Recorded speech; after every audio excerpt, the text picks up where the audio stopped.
How's the weather in California today? Oh, it's a little bit warm for us, but in general, it's quite nice. Yeah, we've been having a little hot spell, but I don't think it's anything like Europe right now. It's really hot in Europe, I must say, 35 degrees. You know, I had an interview appointment with Dr. Albert Bandura 2 weeks ago, but he didn't pick up the phone, and his assistant said he became really ill because of the extensive heat. And Oh my! I know he lives in California, so I was wondering, how are you coping with the weather? But We had quite a bit of heat a couple weeks ago. You're right, and the university has some strange deal with the electricity company that when there's a lot of demand for electricity, we turn our electricity off. So all the air conditioning was oh, off and really? nothing. It wasn't very pleasant. Amazing. Well, I'm glad we could meet and we can meet and we could reschedule. So, first of all, thank you for cooperating. Um, and I'm sure your story is really interesting for the Netherlands. And, well, today I read the news, and before we start the interview, I was wondering if you have seen Bernie Sanders, who made a really um, uh, staggering promise actually when it comes to student debt. He said today and or yesterday, and I know you must have seen it. He said, I quote, 10 years ago, the United States government bailed out Wall Street after their greed, recklessness, and their illegal behavior. It drove us into the worst recession in modern history. The American people bailed out Wall Street. Now it's time for Wall Street to come to the aid of the middle class of this country. And have you seen this? He's been saying that all along. I mean, he has very bad education policies. If you're talking about education, Yeah, because um, he wants to cancel. He calls it cancel all student loans. It's going to be a gift for everyone, and we're talking about 1.6 trillion US dollars. that, I yeah. was wondering how an economist like you received that kind of information. Well, I think it's extraordinarily bad policy. I mean, it's very regressive because what you're saying is that the people that win in today's labor market are the ones who get through college and get out in the labor market. The people who lose are the ones that don't get through college. And the plan is that the people who lose will pay tax dollars to support the winners. I think it's just terrible, regressive policies. Yeah, of course, it doesn't come at a strange moment just before the democratic debates.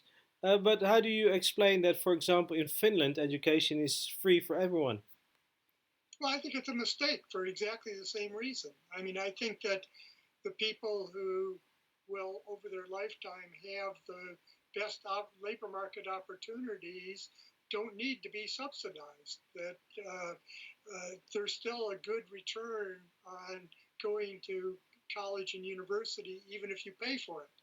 But asking people who don't go to college and university to pay for these people, I think, is a mistake. So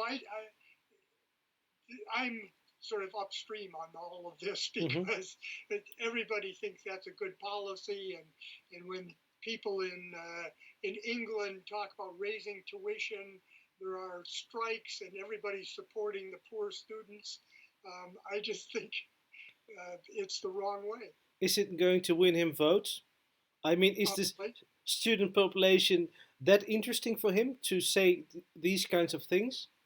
No, he's trying to win over the middle class and convince the middle class, the very broad middle class.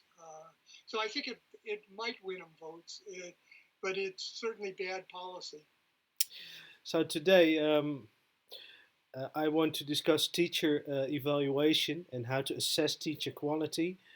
We have the same questions in Holland as well, and it's always Right. good to look at the practices in other countries as well. Um, and one other goal of this interview is to see what drives you as a person. Because when you talk about education, and I've seen countless presentations, it's all about numbers, GDP, and stuff. But there must be something that drives you that goes beyond the GDP. Something has must have touched your heart, and I'm just wondering where what is going on in your heart when you talk what is beyond when we go beyond GDP, when we go to your own emotional feelings about education. What is it, Mr. Hanushek, that drives you? Well, I mean, I don't know that it's GDP. Nobody knows what GDP is. That's a big number, Yeah. and nobody knows what GDP is. But the reason I emphasize it is two reasons I emphasize it. First, it says something about what the future economic well-being of countries will be, and if the GDP is growing, people will be better off in the future. If it's not growing, they won't be. Um, Secondly, it's a good summary idea that can motivate lots of politicians to do better, to produce better education. And that's my thought in the background is that um, there are questions about quality of education in most countries of the world. There are additional questions about who's getting the best education and who isn't. And in the United States, we have continuing achievement gaps where the kids of well off parents Hmm. are doing much better than the kids of less well off parents. And it hasn't changed much in recent times. So I think those are the things that we have to address. I have spoken to many people in the field of educational change: Michael Fullen, Andy Hargreaves, Diane Ravitch. Tomorrow I'm talking to Linda Darling Hammond. Um, and well, I must say I'm biased because it's all people from the who share an opinion. Ravitch, Hargreaves, Pasi Yeah, Salberg, and I think it's fair to talk to other people as well. That's why I was really interested in your story, because when I talked to Diane Ravitch and David Berliner, for example, 2 weeks ago, they're not really fan of your work. And I think it's wrong just to copy their opinion and say, okay, Diane is such a big person. I really admire her. Let's be honest. But you can't just copy someone's opinion. That's why I think it's really important to listen to your story as well, because you have thoughts about it as well. And we all have the same objectives to make education better. So so my first question. Hmm? these are friends of mine, of course. We get along fine, but we have very different views on what can be done to improve schools in the U.S. or in the Netherlands or wherever. Yeah. So my first question, or my second question, third question, maybe already. How would you subscribe today's state of American education? I think American education is stuck at not a very good level. The easiest summary statistic, which I think is valid, is to look at PISA scores, and the U.S. is slightly below the average of the developed countries of the world. Uh, and that, I think, in the long run, is going to lead to substantial problems for the U.S. in the future. It's going to affect our economic well being, and it's going to change the way the world looks. So could you be more specific? What does it mean for the average person in the United States? How will it affect their lives? I mean, they might have less of an income. They might be um, poorer than they were before. But what does it mean in practical terms? It's really hard to imagine what you mean by that. In practical terms, it means that um, kids in families today aren't all that likely to be better off than their parents were. And that's something that's very different than we've seen for the last 2 centuries in the US, because in the past we saw kids always sort of did better than their parents on average, Yeah. not in each case. And that's slowing down, and that's not going to happen as frequently. And then comparing to that, the world is a tough place at times where there's competition among nations that has real implications. So the U.S. may not be producing the high value, high intellectual capital goods in the future, but other countries may replace the U.S. in doing that. So it's a very different lifestyle. It's not that people are going to be worse off, it's that we're not going to keep up with other nations. And in my interview with Charles Murray, we talked about the fact that in university you're not competing to other Americans anymore. It's just Chinese people as well, and Japanese people, and other Asian people, African people Sure, maybe. So the sure, competitions comes from everywhere. So how aware are the average Americans of this fact? they are, in simplest terms. Um, People are pretty complacent here. What they generally view is everybody says, well, we ought to do better with our schools, Mm-hmm. but it's not that people take that very seriously. They look around and they see that as I walk down the streets in Palo Alto, California, it's hard to find a car that's over 3 years old. Everybody has brand new, sparkling cars.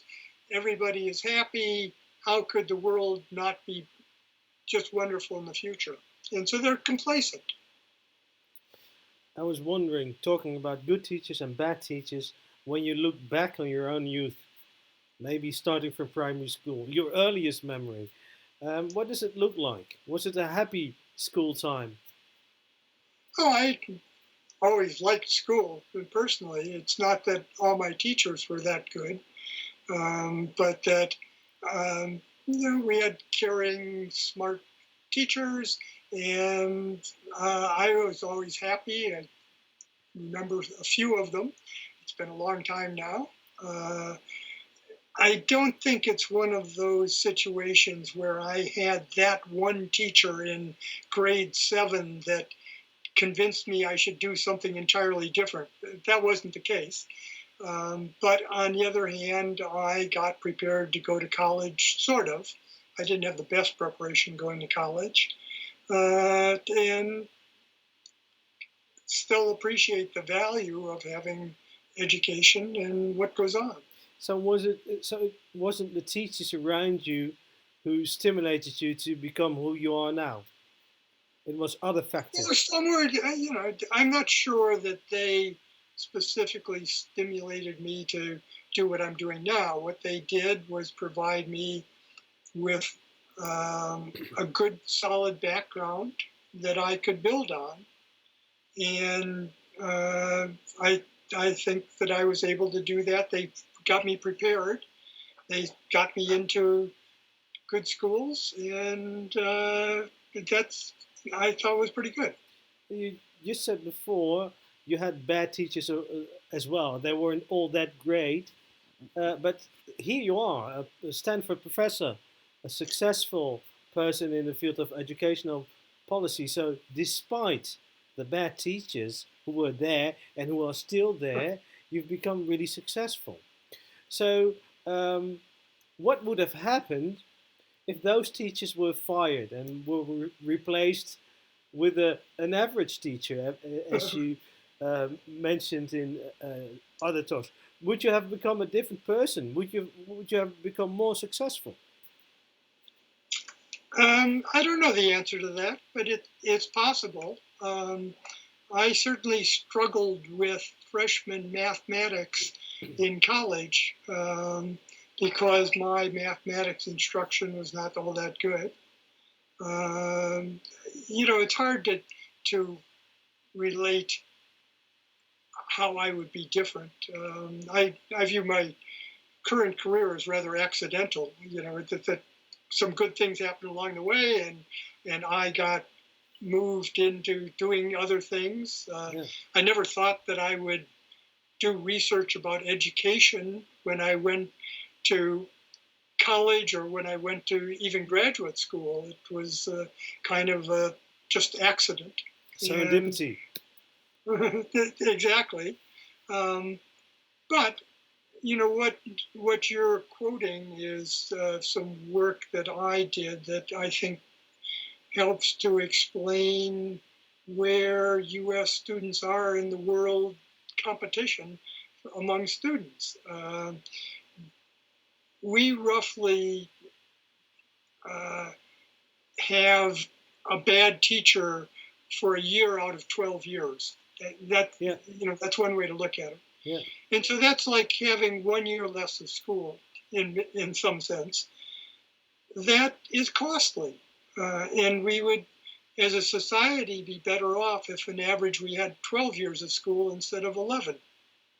Yeah. Oh, I see what you mean. But I can imagine that every single successful professor I've been talking to has had a terrible teacher at some point in their lives, and Absolutely, yet absolutely. they have become who they are. I'm just asking this because what you're stating or proposing, firing the lowest performing 5% or 10% maybe.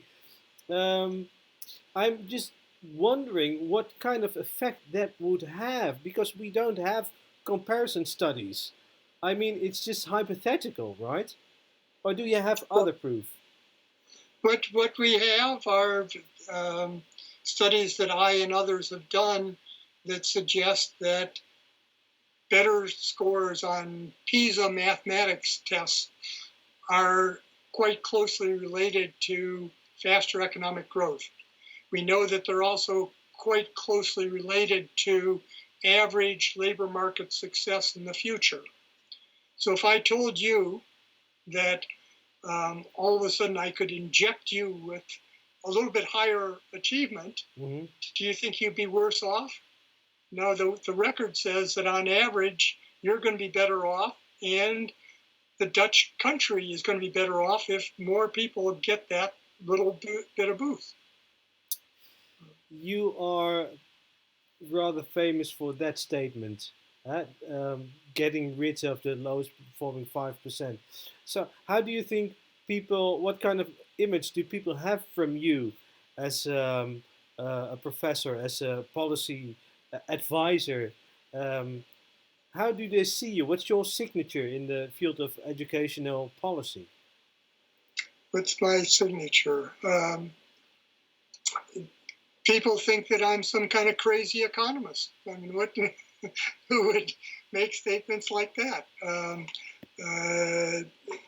on the other hand, there's evidence that we would be better off if we could treat teaching like a profession. Right now, I don't think teaching is a profession. Um, and the way I would define a profession is um, an activity where the individuals um, take responsibility for their performance. And that's not the case in teaching today, which is, I think, is unfortunate.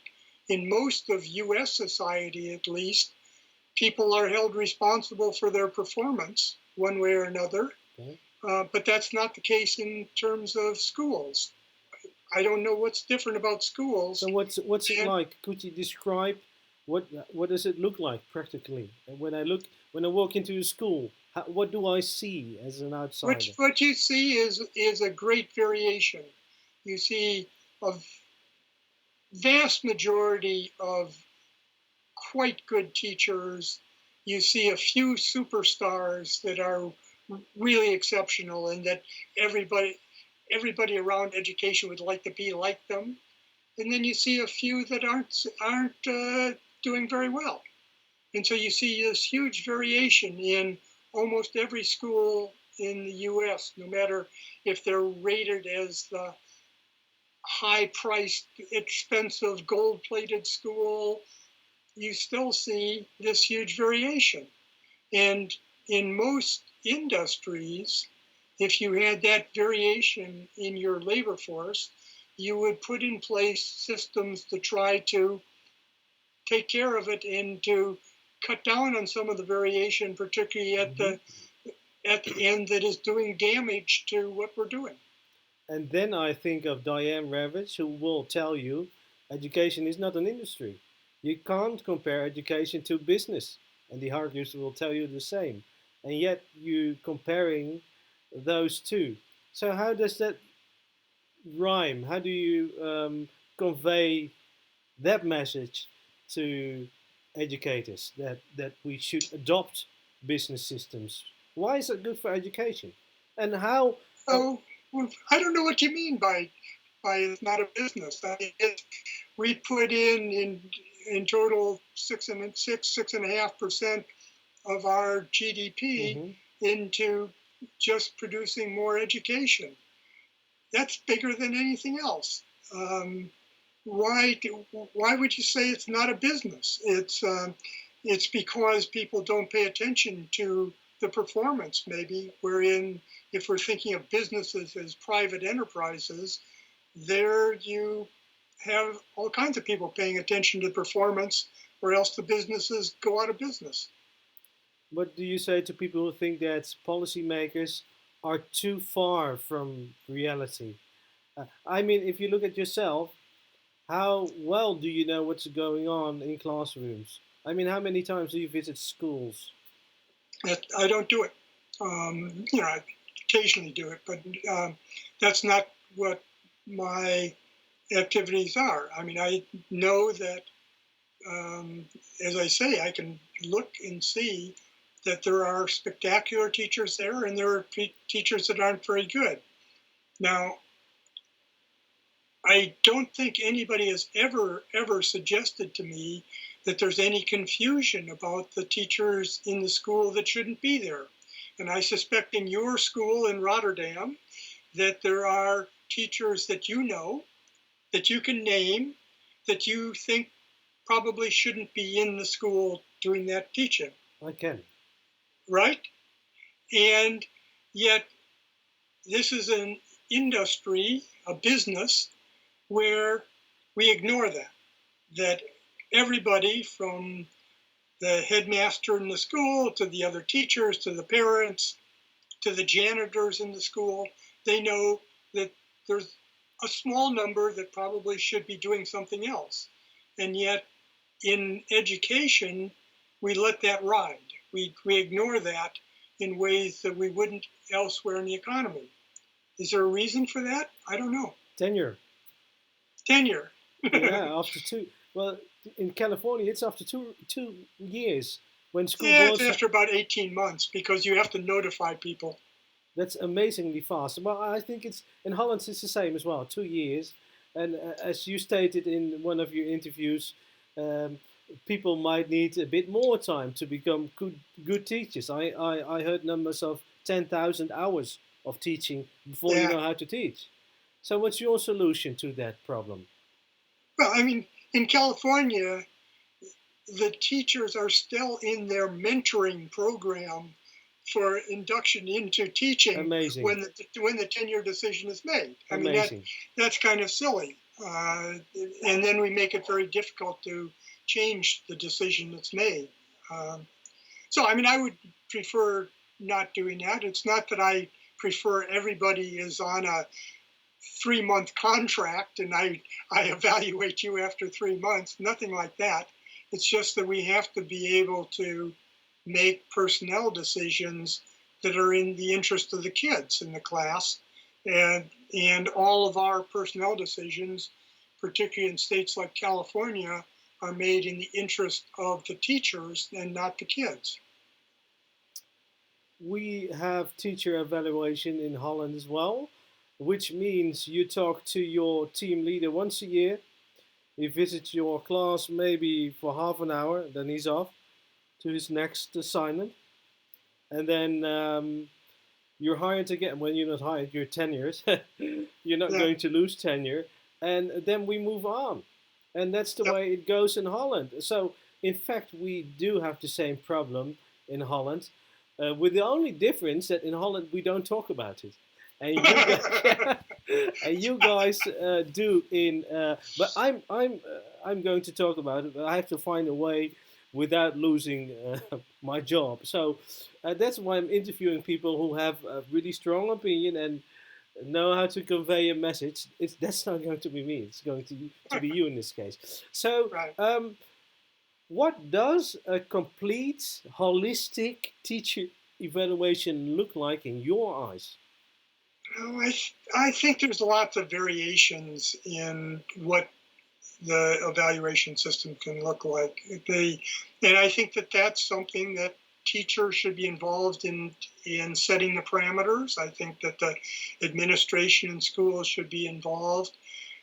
I think it has partly to do with whether how much the students are learning in the classes. I think it also comes from your leader spending more than half an hour in the class, coming in more often, and systematically assessing what are your strengths and weaknesses. And I think that it could involve, in a broader sense, parental information on what their reactions are. But this is going to vary. In my ideal world, it would vary across different locations, but it would have the characteristics that one, it identified the really top teachers Mm-hmm. so that we could reward them and keep them in the classroom.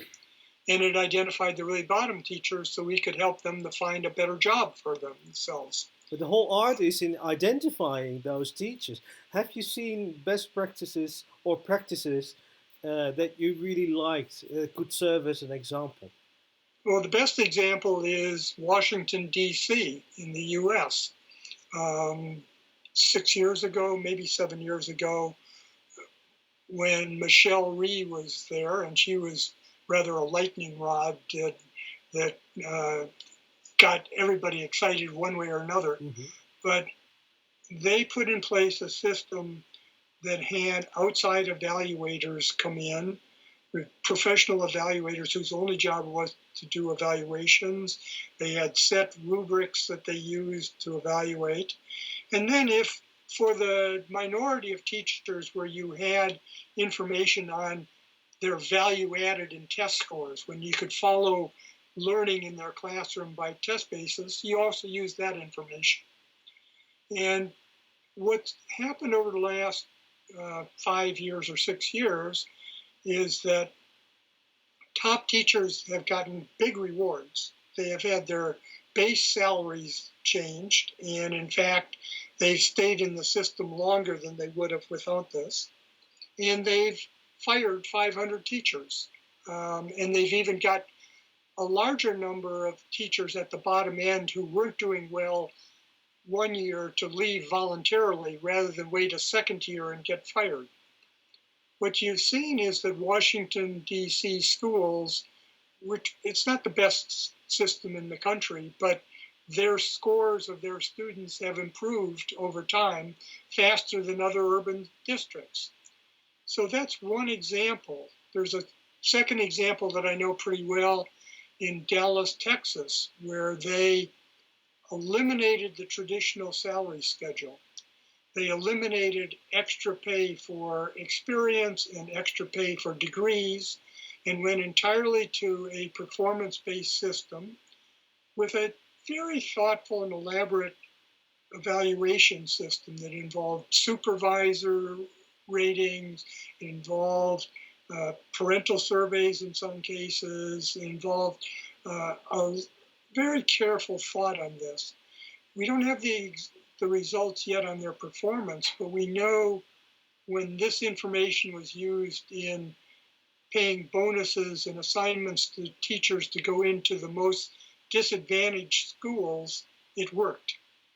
All of a sudden, the most disadvantaged schools in Dallas did a lot better when they could get and attract better teachers into the system.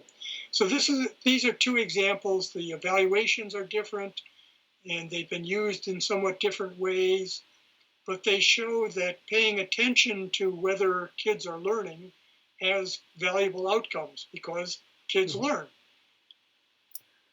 We're talking about outcomes, about scores. Um, last month I talked to Andreas Schleicher from PISA, Yes. Yeah. and we talked about scores in China and Shanghai especially.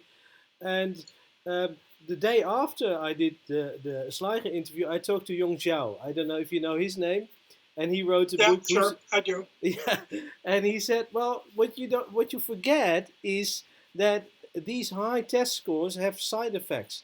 People in China have lost their enthusiasm for learning.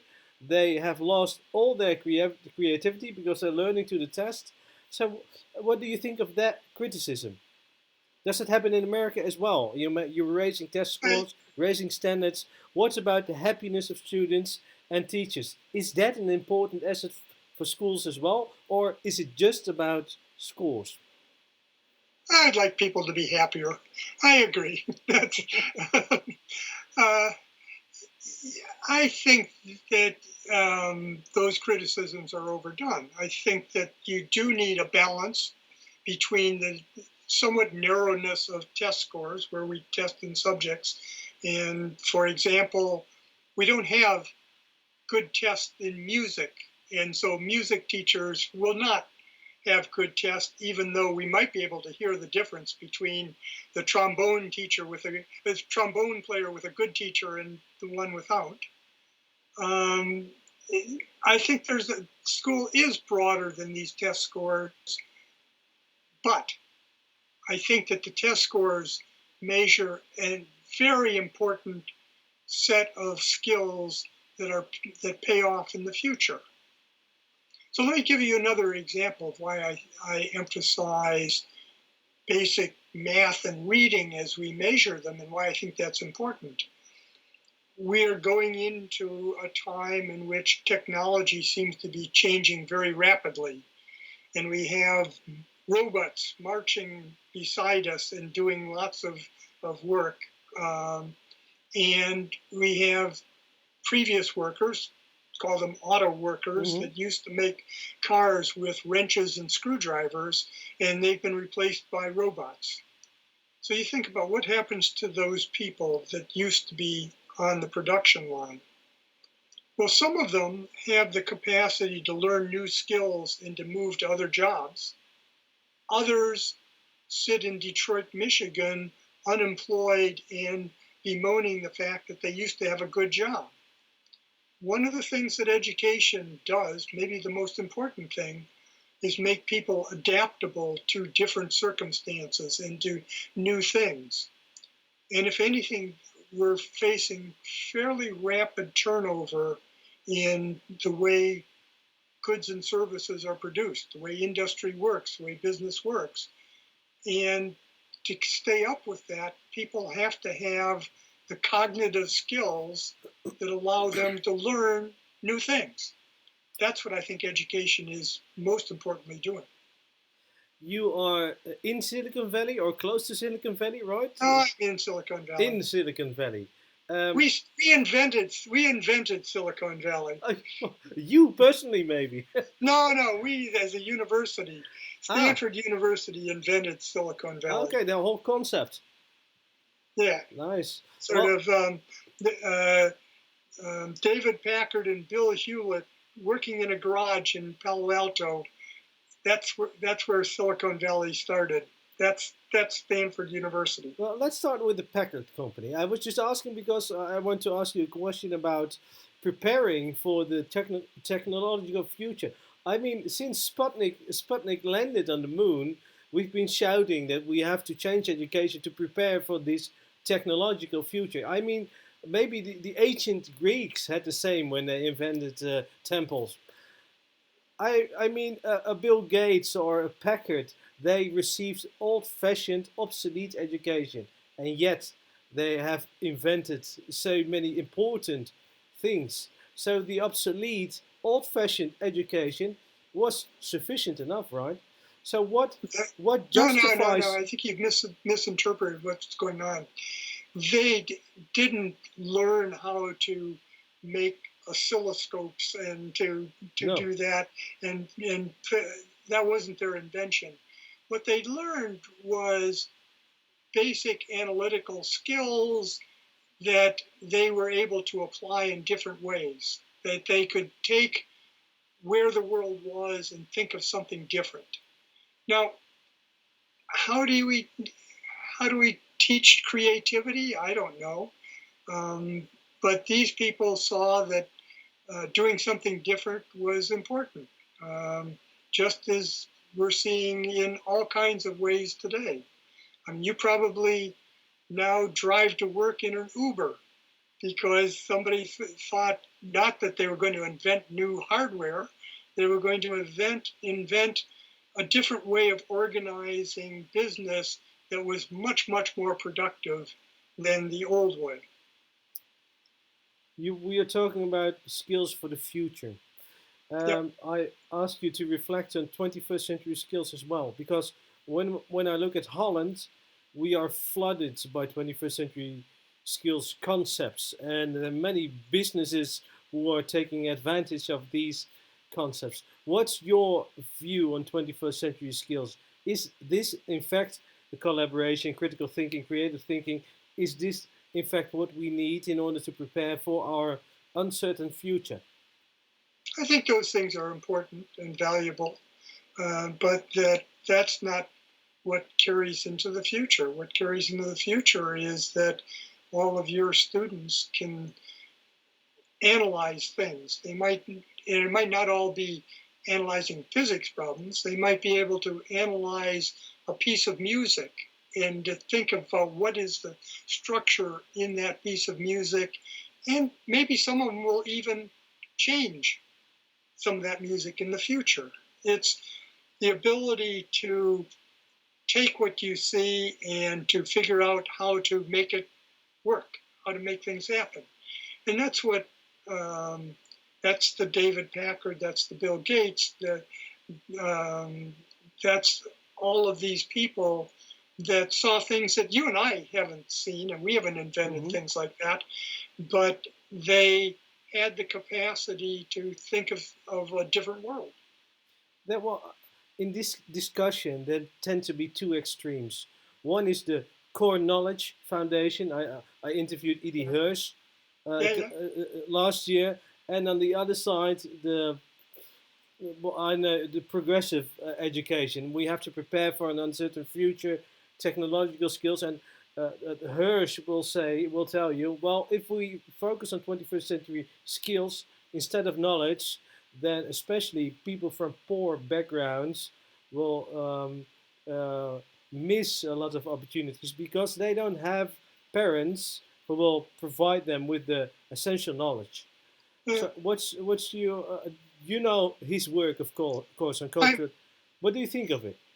I'm a Hirschian. You are, Uh, because your uh, story doesn't sound Hersheyan.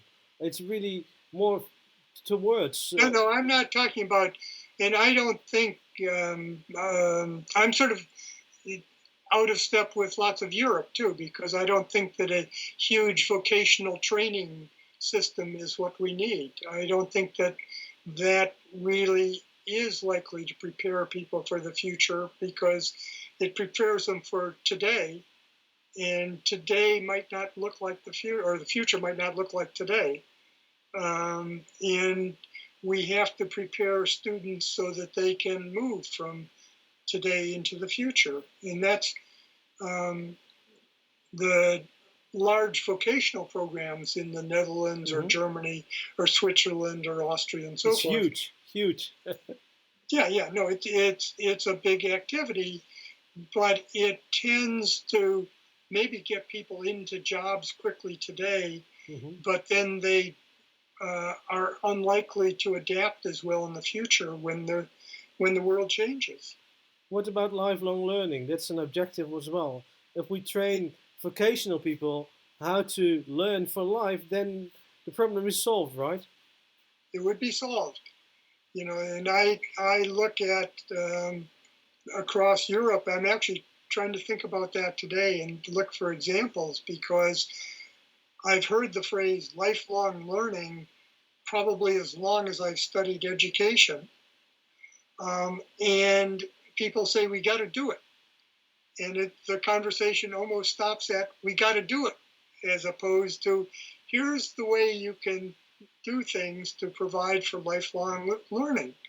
I don't think that Europe as a community, if I looked across the EU, I would find lots of great examples where people start out with a set of skills and then they learn new things over time Yeah. and that's built in and so forth. We hear more that, well, that's very important, as opposed to here's how we're going to do it. So you see this trend in Europe towards more vocational education, and what you're saying is it's really in order to provide for today's jobs and not for the future. So what do you predict will happen in when we keep going on like this in, for example, the Netherlands? What might be the Um, result of that? I think eventually you'll make lots of basic things for us, and we'll appreciate the fact that you're making all these basic Mhm. goods, and that eventually the Philips of the world will shrink back and will go toward more basic goods being produced in the Netherlands, unless the Netherlands keeps up. Now, the Netherlands has had a very good educational system, maybe under a little pressure in recent years, but it's had a very good educational system. So it's carried the Dutch people quite a ways. And will it adjust? I don't know. Have you ever visited the Netherlands? Pardon? Have you ever Have I visited? ever visited? Have you ever Oh, visited our country? oh yeah, yeah, multiple times, Wow. And multiple times. um, in in your publication, basic universal basic skills with Ludger Woesman, you talk about the importance of education and of skills and how an improvement in basic skills can quadruple a GDP, for example, even in Sure. Western countries. And I Yeah, was yeah. uh, I want to go to the realm of ethics. What if every country is a middle class country?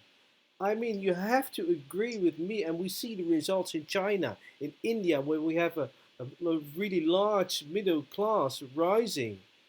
The earth isn't prepared for such a consuming population. So you are advocating for a higher GDP, but shouldn't we look at the conditions for that first?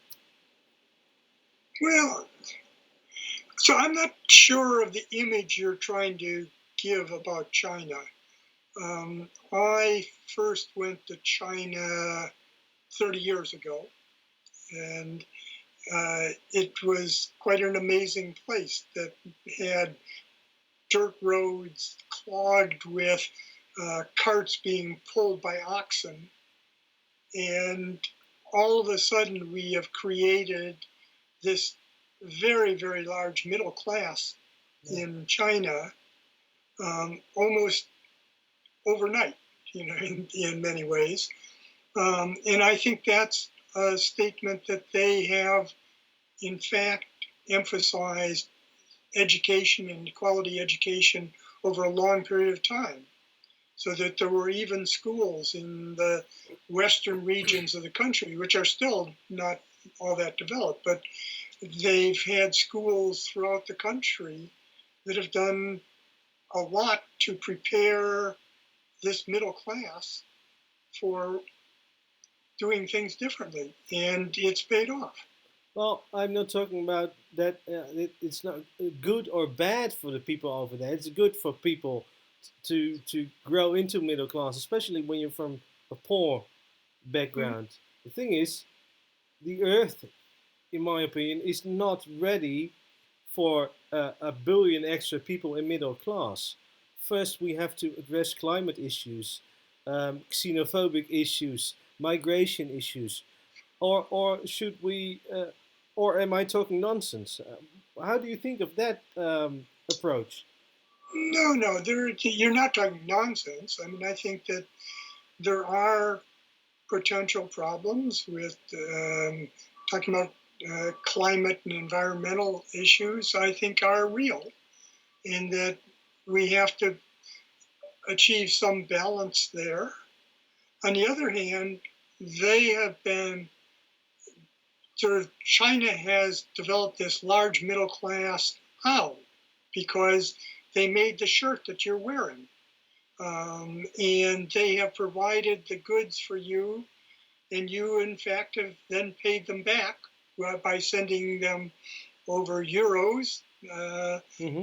that they find useful. And so, what we've seen with growth in China and to a lesser extent in India is that there is a growing economically important new power, and it puts some strains on parts of the world, and it provides advantages to other parts.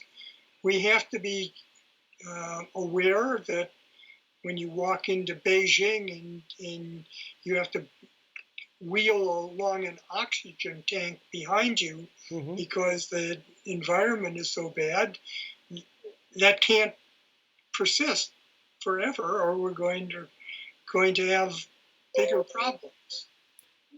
But this is a matter of balance, and can we get to the right balance? I'm not sure. I have. We're coming towards the end, and I want to address two more points. That's university culture, and the last one is the future of education. Um, a couple of weeks ago, I talked to James Flynn, and you might know his work. Mm-hmm. And he and Charles Murray and Noam Chomsky, who I'm interviewing this fall, they all state that universities are not advocating for free speech. There are too many codes of conduct. Um, it's really hard for associate professors, that's what they call it, to tell truth to power, if you know what I mean. How Yeah, do you perceive the freedom of speech on universities? Are you raising enough critical students on university? uh, there are some disturbing trends that I'd agree with those people about. That there are uh, there are some very sensitive people in the world, and whether the whole world should be made as sensitive as those people is an open question. I think probably not, but um, uh, we've gone to quite extremes, farther than I think is appropriate at universities. If we think of those as places where ideas are thrown out and challenged, and that we advance in our thinking by having, um, maybe some people say that you ought to fire the bottom 5% of the Hmm. teachers, maybe leads to people thinking differently about things. If we ban what the anything that's different from thought, we're in trouble. And it's universities are in a tough position right now because um, there are some very vocal people who say that they know what is morally correct and what is absolutely right, and uh, they are very loud about it. The thing Charles Murray was referring to is that people who are making policy, and you might be one of them, I was not referring to specific persons, he said they have lost touch with reality. They go from a really suburban high school to Stanford or to Harvard, and they don't know what it is to be poor, and yet they have to make policies in order to address um, these issues. So, what do you think? Are universities preparing our students enough in contact with the poor part of society in order to make policies nationwide? If you know what I Mm, mean, I think. yeah, um, I think that there are parts of all universities that are in touch, and there's parts that aren't in touch. And Well, we, that's why I was asking you. Have you ever visited schools and classrooms, and um, do you do you know what it feels like to be a teacher? I mean, you don't have to. I know you're an economist and you approach education from a different side, and in a unique way, in a really thorough way, and a scientific way.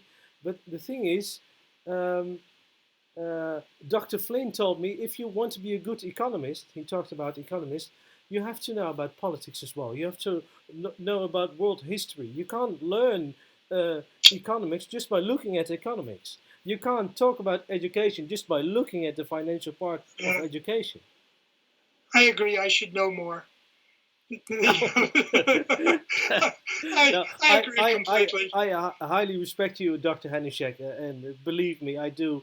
The thing is, um, I see. That's why I'm talking about universities because there's a trend going on. At least that's what I'm hearing from uh, colleague professors of you that the elites are losing touch with the middle and lower class, if I can say lower class. You know what I mean? And I think Yeah, that's a sure. huge problem.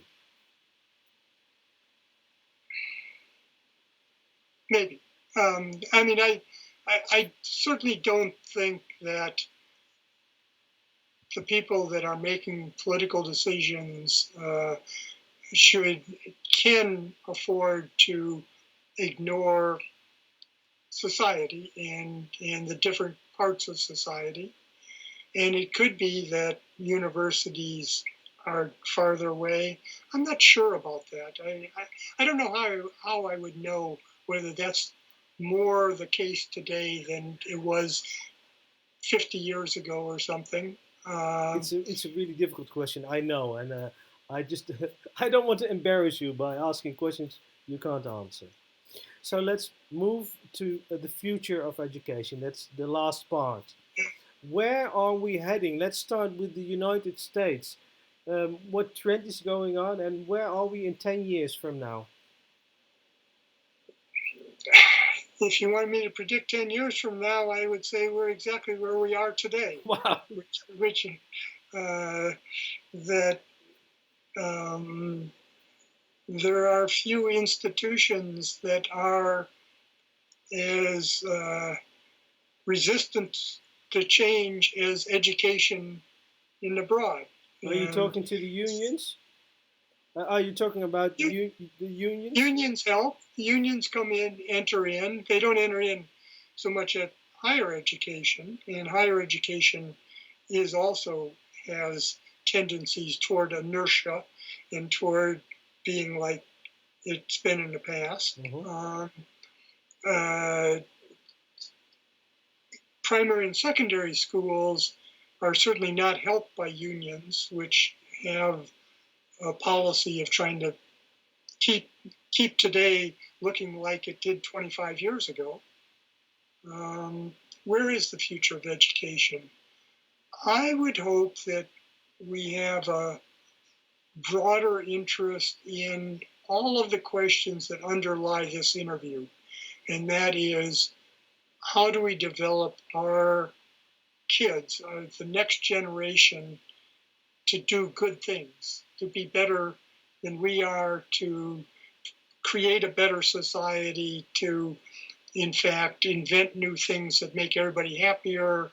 Um, if we got a little bit more of that focus in education, I think it could look better, but not significantly different. I think the role of the teacher in the classroom is going to be there for a long time in the future because the teacher is extraordinarily important. I mean, So as I've said in all my research, the most important part of the school is the teacher. it's And true. so we have to pay attention to that. So what do you think of online charter schools then? I think so far they've been bordering on a disaster. Okay. They have not done well in providing basic skills, and they haven't been very good. I don't think many people want to get all of their education sitting in front of the latest version of a TV screen. Yeah. So is there room for charter schools in the future?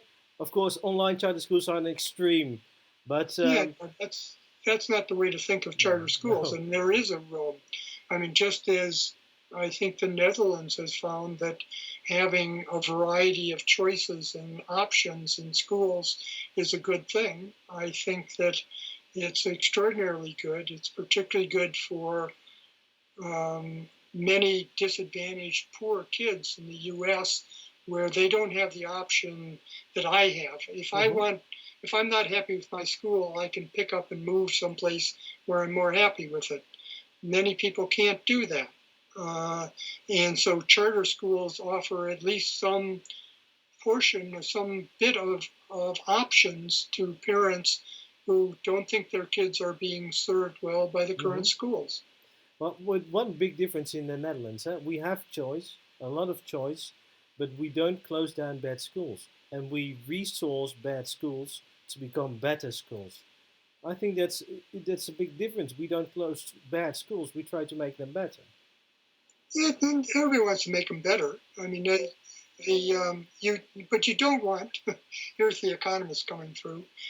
You don't want to reward schools for doing a bad job. So you don't want to provide lots more resources to the ones who do the worst job. That's not the normal incentives that economists Hmm. like.